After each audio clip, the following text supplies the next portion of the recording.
तो नमस्कार दोस्तों, स्वागत है आप सभी लोगों का एक बार फिर से एक नए वीडियो में आपके अपने YouTube channel CSC tech Nishant पर। आप सभी लोगों को आज हम जो जानकारी देने वाले हैं लगभग में बहुत ही इम्पोर्टेंट जानकारी है। आप सभी लोगों को शायद ये जानकारी पसंद हो। बैंक ने एक अभी बैंक के लिए और ग्राहकों के लिए बहुत बड़ी खुशखबरी भरी न्यूज़ आई है कि अगर किसी ग्राहक का पैसा आपके अकाउंट से कट जाता है, यानी आपका जो अकाउंट है अगर आपका पैसा कट जाता है तो उसका जिम्मेदार कौन होगा।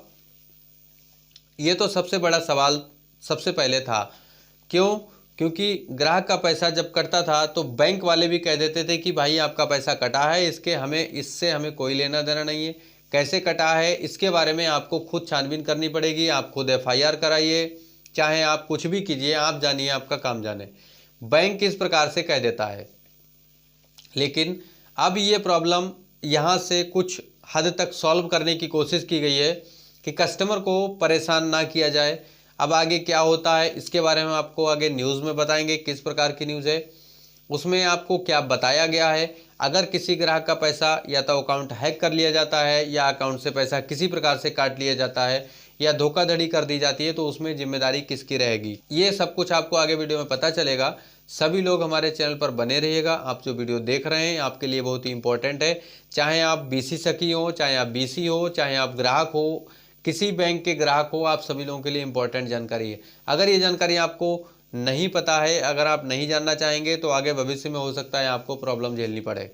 तो आप सभी लोगों को मैं कहना चाहूँगा कि हमारे चैनल पर बने रहिए। आपने अभी तक हमारे चैनल को अगर सब्सक्राइब नहीं किया है तो चैनल सब्सक्राइब कर लीजिए, क्योंकि इसी तरह का कंटेंट मैं आप सभी लोगों के लिए लाता रहता हूँ हमारे चैनल पर। आप सभी लोगों को इसमें क्रिप्टो करेंसी और जो ऑनलाइन अर्निंग के संबंध में भी वीडियो मिल रहे हैं। लगभग में 1 से 2 वीडियो मैं लगातार आपको देता हूं। अर्निंग के रिलेटेड भी वीडियो दूंगा, बिजनेस रिलेटेड भी वीडियो जो आपको यहां पर मिलेंगे।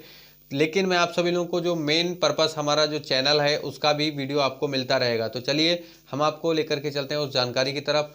आपको कहीं भी जानकारी को स्किप नहीं करना है, बिल्कुल वीडियो को पूरा देखना है, ठीक है। सभी BC सखी और ग्राहकों के लिए एक बहुत ही इम्पोर्टेंट जानकारी, ध्यान से समझिएगा जानकारी को। यहाँ पर क्या बताया गया है आप सभी लोगों के लिए बहुत ही इम्पोर्टेंट जानकारी है।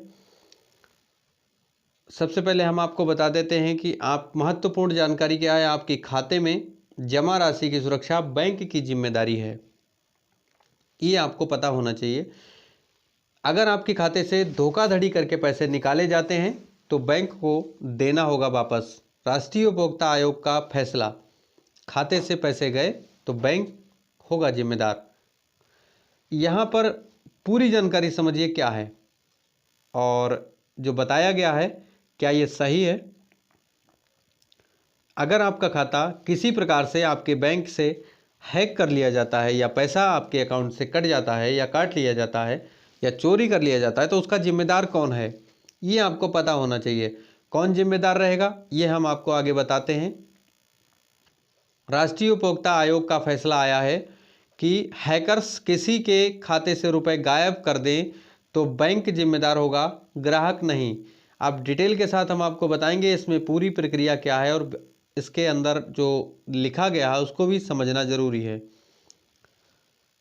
अगर किसी व्यक्ति के खाते से किसी हैकर द्वारा या किसी अन्य कारण से पैसे निकाल कर धोखाधड़ी की जाती है, इसमें ग्राहक की लापरवाही नहीं है, ऐसे मामले में बैंक प्रबंधन जिम्मेदार है।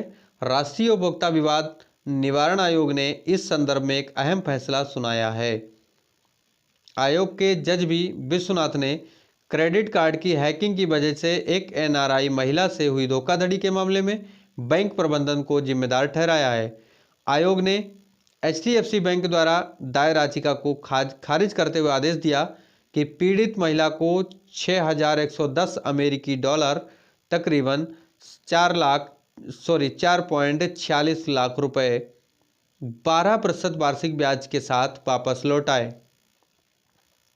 आयोग ने बैंक प्रबंधन को निर्देश दिया है कि वह पीड़िता को मानसिक प्रताड़ना के मुआवजे के तौर पर 40,000 रुपये और केस खर्च के 5,000 रुपये भी वापस दे। आयोग के जज वी विश्वनाथ ने अपना फैसला सुनाते हुए कहा कि बैंक ऐसा कोई सबूत पेश नहीं कर पाया कि पीड़ित महिला का क्रेडिट कार्ड किसी अन्य ने चोरी कर लिया हो। महिला का दावा है कि उसके खाते से पैसे किसी हैकर ने निकाले हैं और बैंक के इलेक्ट्रॉनिक बैंकिंग सिस्टम में खामी है। आयोग ने कहा कि आज के डिजिटल युग में क्रेडिट कार्ड की हैकिंग की संभावना से इनकार नहीं किया जा सकता। ऐसे में खाते से रुपए निकाले जाने के मामले में बैंक प्रबंधन जिम्मेदार रहेगा। तो ये ग्राहकों के लिए और बैंक से जुड़े सभी जितने भी ग्राहक हैं और बीसी सखी, बैंक सखी, जो भी लोग हैं, इन सभी लोगों के लिए खुशखबरी भरी न्यूज़ है और अच्छी न्यूज़ है, क्योंकि आज के समय में डिजिटली सबसे ज़्यादा धोखाधड़ी हो रही है। और ये जो धोखाधड़ी की जा रही है, आप सभी लोगों को पता भी है कि ये धोखाधड़ी आगे भविष्य में आप सभी लोगों के लिए, जैसे आपके अकाउंट में 50,000 रुपये पड़ा हुआ है और डिजिटली धोखाधड़ी करते समय हैक कर लिया जाता है खाता और वहाँ से पैसा काट लिया जाता है, आपको क्या मिलता है? कुछ नहीं। खाते में जमा राशि की सुरक्षा बैंक की जिम्मेदारी है। यहाँ पर समझिए क्या लिखा हुआ है। आयोग ने फैसले में सुप्रीम कोर्ट द्वारा दिए गए पूर्व में दिए फैसले का हवाला देते हुए कहा कि पहला मूल प्रश्न ये है कि क्या बैंक को किसी व्यक्ति यानी खाता धारक को छोड़कर उसके कारण या खाते से हुई अवैध निकासी के लिए जिम्मेदार ठहराया जा सकता है? इसका जवाब अगर हाँ में है। अगर बैंक किसी का खाता खोलता है तो बैंक व्यक्ति की धनराशि की सुरक्षा करने के लिए जिम्मेदार होता है। किसी भी प्रणालीगत विफलता, चाहे वह उनकी ओर से हो या किसी अन्य की ओर से, खाता धारक को छोड़कर ग्राहक जिम्मेदार बिल्कुल नहीं होगा इस चीज़ का, बल्कि बैंक प्रबंधन जिम्मेदार है। इसीलिए मौजूदा मामले में भी महिला के खाते से अवैध रूप से रुपयों के निकालने व धोखाधड़ी के मामले में ग्राहक के नुकसान की भरपाई बैंक को ही करनी होगी। आप समझ लीजिए, कहने का मतलब यह समझ लीजिए कि अगर किसी प्रकार से कोई भी धोखाधड़ी आपके अकाउंट से अगर होती है तो आप जिम्मेदार नहीं है, बैंक उसका जिम्मेदार होगा। लेकिन उसमें यह साबित करना पड़ेगा कि मेरी तरफ से कोई गलती नहीं हुई है, यानी कस्टमर को यह साबित करना पड़ेगा कि मेरी तरफ से कोई गलती नहीं हुई है। तो जैसा कि आप सभी लोगों को मैंने यहाँ पर बताया कि अगर किसी ग्राहक का पैसा कट जाता है और हैक कर लिया जाता है अकाउंट और पैसा काट लिया जाता है, तो अब उसका फैसला आ चुका है और उसमें साफ साफ बताया गया है कि इसकी जिम्मेदारी जो होगी वो कस्टमर की नहीं होगी, बैंक की होगी। क्योंकि पैसा कटने का कारण बैंक माना जाएगा, क्योंकि बैंक के सिस्टम में अगर कोई कमी है, प्रॉब्लम है, या उसका नेटवर्क सिक्योरिटी सिस्टम अगर कमज़ोर है, तभी उसको हैक किया जा सकता है। क्योंकि बैंक का जो सिक्योरिटी सिस्टम होता है बहुत ही स्ट्रांग होता है, बैंक को हैक करना बहुत ही मुश्किल का काम होता है।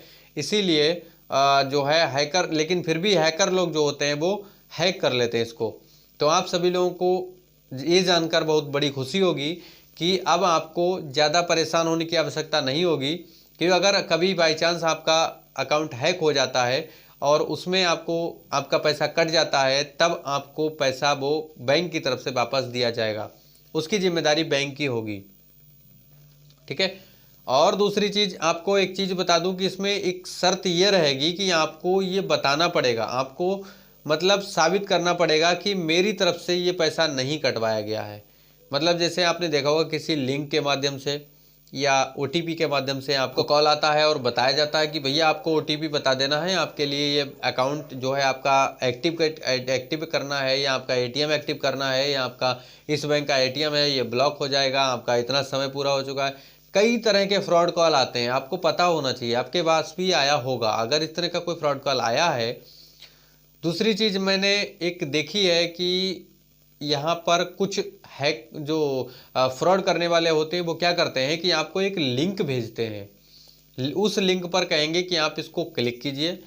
क्लिक करने के साथ में जो है मैं अपनी तरफ से आपको आपके नंबर पर जो है एक मनी 1600, 1700, 1500, 1800, 2000, 50,000 जो भी है मैं भेज रहा हूँ आपको। ठीक है। अब यहाँ से मैं आपको भेजूंगा तो आपके पास में एक मैसेज आएगा, उस मैसेज को आपको पे करना है। पे करने के साथ अपना पिन कोड डाल देना है और डालने के बाद में इतना सब कुछ करेंगे तभी आपको आपके अकाउंट में पैसा रिसीव हो जाएगा। इस प्रकार से आपको फ्रॉड कॉल में फंसाते हैं। अगर आपको जानकारी है, अगर आप समझते हैं ऐसी जानकारी बिल्कुल फ्रॉड है, गलत है, तब आप इससे बच सकते हैं। कैसे कि आपको एक चीज़ ध्यान देनी पड़ेगी। चलिए हम आपको इस वीडियो में इसलिए नहीं बता पाएंगे, वीडियो बड़ा हो रहा है और इसके बारे में हम आपको अगला वीडियो बना करके देंगे कि इस प्रकार के फ्रॉड से कैसे बचा जा सकता है और उसमें आपको किन चीज़ों का ध्यान देना पड़ेगा। बहुत ही इंपॉर्टेंट जानकारी है। अगर आपको लगे कि हमें जानकारी देनी चाहिए, अगर आप इस प्रकार की जानकारी लेना चाहते हैं तो हमें कमेंट के माध्यम से ज़रूर बता दीजिएगा। अगर आप लाइक करेंगे वीडियो को और कमेंट के माध्यम से हमें बताएंगे तो मैं आपको इसके ऊपर एक वीडियो बना करके ट्यूटोरियल पूरा बिल्कुल कंप्लीट वीडियो बना करके दूंगा, ठीक है। तो चलिए आज के लिए मेरा जो बताने का पर्पस था बस यहीं तक था कि आगे चलते हैं, मिलते हैं अगले वीडियो में इंटरेस्टिंग जानकारी के साथ। आज के लिए जानकारी थी बस यहीं तक थी। मिलते हैं अगले वीडियो में। नमस्कार।